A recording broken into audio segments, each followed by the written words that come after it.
Dear Sky, do you ever have worries? Do you ever get stressed? Do you ever get sick of looking at us?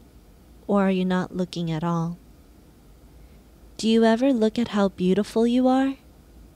Do you ever feel it? Do you ever stop? Do you ever? Do you ever? Do you ever?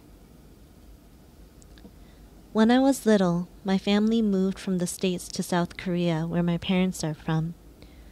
I was 6 years old when we moved to Seoul. Once we moved there, we moved around within the city a lot. Although I moved around, and houses and neighborhoods changed, there was always something above my head. The sky. But the sky wasn't the same sky in Korea as the one I grew up with in New Jersey and Maryland. When I was in America, the sky was my playmate.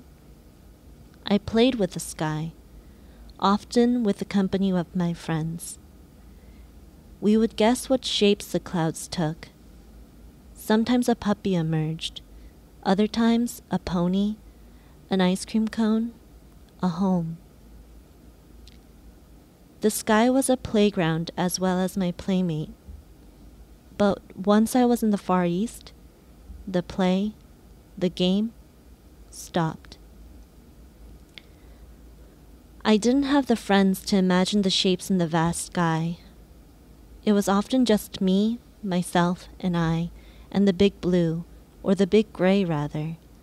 The smog faded the deep blue into a light gray. I remember when I used to look above and demand shapes and forms to come out from it. It wasn't a play anymore, but a command, then a plea. Years later, I came back to the States. I noticed the sky to have a deeper blue than what I have ever experienced in Korea. And one day, in a coffee shop, looking out the window after the rain had gone by, I once again noticed the sky. Not above me, but in a puddle on the streets. And something pulled me to open a dialogue. Little questions bubbled in my head, and I started jotting down the words and the question marks.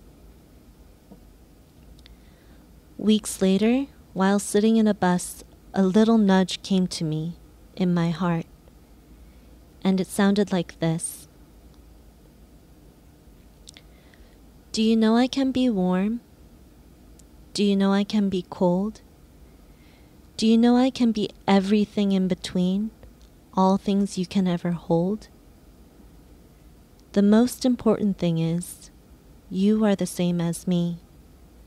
Whatever wonders you see in me, you can always be.